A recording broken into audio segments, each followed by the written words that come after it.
ಊಟದ ನಂತರ ತಟ್ಟೆಯಲ್ಲಿ ಕೈ ತೊಳೆದರೆ ಹೀಗೆಲ್ಲ ಆಗುತ್ತದೆ ನೋಡಿ.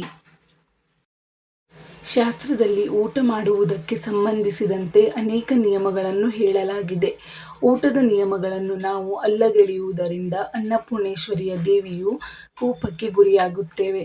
ಊಟಕ್ಕೆ ಸಂಬಂಧಿಸಿದ ಯಾವೆಲ್ಲ ನಿಯಮಗಳನ್ನು ನಾವು ಅನುಸರಿಸಬೇಕು, ಊಟದ ನಂತರ ಏನು ಮಾಡಬಾರದು ಎಂದು ತಿಳಿದುಕೊಳ್ಳೋಣ. ಊಟ ಮಾಡುವ ಮುನ್ನ ಕೈ ತೊಳೆಯಬೇಕೆನ್ನುವ ನಿಯಮವಿದೆ.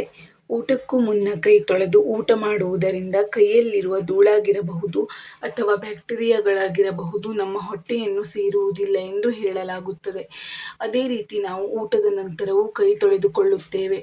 ಇಲ್ಲಿ ನಾವು ಗಮನಿಸಬೇಕಾದ ವಿಚಾರವೇನೆಂದರೆ, ಕೆಲವು ಜನರು ಊಟದ ನಂತರ ತಟ್ಟೆಯಲ್ಲೇ ಕೈ ತೊಳೆಯುತ್ತಾರೆ.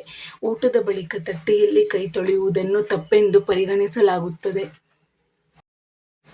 ಮತ್ತು ಇದರಿಂದ ನಾವು ನಮ್ಮ ಜೀವನದಲ್ಲಿ ಅನೇಕ ಸಮಸ್ಯೆಗಳನ್ನು ಎದುರಿಸುತ್ತೇವೆ. ಹೀಗೆ ಊಟಕ್ಕೆ ಸಂಬಂಧಿಸಿದಂತೆ ನಮ್ಮ ಶಾಸ್ತ್ರದಲ್ಲಿ ಅನೇಕ ನಿಯಮಗಳನ್ನು ಹೇಳಲಾಗಿದೆ. ಅವುಗಳು ಯಾವುವು ನೋಡಿ. 3 ರೊಟ್ಟಿ ಬಡಿಸಬೇಡಿ. ತಟ್ಟೆಯಲ್ಲಿ ಆಹಾರವನ್ನು ತೆಗೆದುಕೊಳ್ಳುವಾಗ 3 ರೊಟ್ಟಿಗಳನ್ನು ಒಟ್ಟಿಗೆ ಬಡಿಸಬಾರದು ಎಂಬುದನ್ನು ನೆನಪಿಟ್ಟುಕೊಳ್ಳಿ. ಶಾಸ್ತ್ರದಲ್ಲಿನ ನಿಯಮಗಳ ಪ್ರಕಾರ ಹೀಗೆ ಮಾಡುವುದು ಸರಿಯಲ್ಲ. ನೀವು ಅನ್ನವನ್ನು ತೆಗೆದುಕೊಳ್ಳುತ್ತಿದ್ದರೆ ಅನ್ನದ ಮೇಲೆ ರೊಟ್ಟಿಗಳನ್ನು ಇಡಬಹುದು. ಬದಲಾಗಿ ಖಾಲಿ ತಟ್ಟೆಯಲ್ಲಿ 3 ರೊಟ್ಟಿಗಳನ್ನು ಒಟ್ಟಿಗೆ ಹಾಕಬೇಡಿ. ಹಾಸಿಗೆಯ ಮೇಲೆ ಕುಳಿತುಕೊಳ್ಳಬೇಡಿ. ನೀವು ಆಹಾರ ಸೇವಿಸುವ ವಿಧಾನ ಮಾತ್ರವಲ್ಲ, ನೀವು ಎಲ್ಲಿ ಕುಳಿತು ಆಹಾರವನ್ನು ಸೇವಿಸುತ್ತಿದ್ದೀರಿ ಎಂಬುದು ಇದರಲ್ಲಿ ಮುಖ್ಯವಾಗಿರುತ್ತದೆ. ನೀವು ಊಟವನ್ನು ಅಥವಾ ಯಾವುದೇ ತೆರನಾದ ಆಹಾರವನ್ನು ಸೇವಿಸುತ್ತಿದ್ದೀರಿ ಎಂದಾದರೆ ಹಾಸಿಗೆಯ ಮೇಲೆ ಕುಳಿತು ಆಹಾರವನ್ನು ಸೇವಿಸಬಾರದು ಎಂಬುದನ್ನು ಗಮನದಲ್ಲಿಟ್ಟುಕೊಳ್ಳಿ. ಶಾಸ್ತ್ರದಲ್ಲಿನ ನಿಯಮಗಳ ಪ್ರಕಾರ ನಾವು ಮಲಗುವ ಸ್ಥಳದಲ್ಲಿ ಆಹಾರ ಸೇವಿಸಬಾರದು. ಇದು ನಕಾರಾತ್ಮಕ ಶಕ್ತಿಯನ್ನು ತರುತ್ತದೆ ಮತ್ತು ನಿಮ್ಮನ್ನು ಅನೇಕ ರೋಗಗಳಿಗೆ ಗುರಿಯಾಗಿಸುತ್ತದೆ. ಪ್ಲೇಟನ್ನು ಸಂಪೂರ್ಣವಾಗಿ ಸ್ವಚ್ಛಗೊಳಿಸಿ. ಆಹಾರವನ್ನು ತೆಗೆದುಕೊಳ್ಳುವ ಮೊದಲು ಯಾವಾಗಲೂ ಪಾತ್ರೆಗಳನ್ನು ಅಥವಾ ತಟ್ಟೆಯನ್ನು ಸರಿಯಾಗಿ ಸ್ವಚ್ಛಗೊಳಿಸಿಕೊಳ್ಳಿ.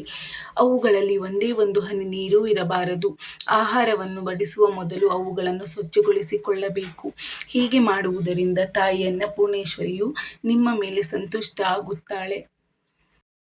ತಟ್ಟೆಯಲ್ಲಿ ಕೈಗಳನ್ನು ತೊಳೆಯಬಾರದು. ನಾವು ಊಟ ಮಾಡಿದ ಬಳಿಕ ಅದೇ ತಟ್ಟೆಯಲ್ಲಿ ಕೈಗಳನ್ನು ತೊಳೆಯಬಾರದು. ಶಾಸ್ತ್ರದ ಪ್ರಕಾರ ನಾವು ಹೀಗೆ ಮಾಡುವುದರಿಂದ ತಾಯಿ ಅನ್ನಪೂರ್ಣೇಶ್ವರಿ ಕೋಪಕ್ಕೆ ಗುರಿಯಾಗಬೇಕಾಗುತ್ತದೆ. ಇದರಿಂದ ಲಕ್ಷ್ಮೀ ದೇವಿಯು ನಿಮ್ಮ ಮನೆ ಬಿಟ್ಟು ಹೊರಕ್ಕೆ ನಡೆಯುತ್ತಾಳೆ. ಮತ್ತು ತಟ್ಟೆಯಲ್ಲಿ ಊಟವನ್ನು ಬಿಡಬಾರದು. ಅಗತ್ಯಕ್ಕಿಂತಲೂ ಹೆಚ್ಚಿನ ಆಹಾರವನ್ನು ತಟ್ಟೆಯಲ್ಲಿ ಹಾಕಿಕೊಂಡು ಅದನ್ನು ಎಸೆಯಬೇಡಿ. ನಿಮ್ಮ ತಟ್ಟೆಯಲ್ಲಿ ಯಾವುದೇ ಆಹಾರ ಉಳಿದಿದ್ದರೆ ಅದನ್ನು ಬಿಸಾಕುವ ಬದಲು ಯಾವುದಾದರೂ ಪ್ರಾಣಿ ಪಕ್ಷಿಗಳಿಗೆ ತಿನ್ನಲು ನೀಡಿ. ಸ್ನೇಹಿತರೆ, ಈ ವಿಡಿಯೋ ನಿಮಗೇನಾದರೂ ಇಷ್ಟ ಆದಲ್ಲಿ ದಯವಿಟ್ಟು ಒಂದು ಲೈಕ್ ಮಾಡಿ. ಹಾಗೆ ಸಬ್ಸ್ಕ್ರೈಬ್ ಆಗೋದನ್ನು ಮರಿಬೇಡಿ. ಧನ್ಯವಾದಗಳು.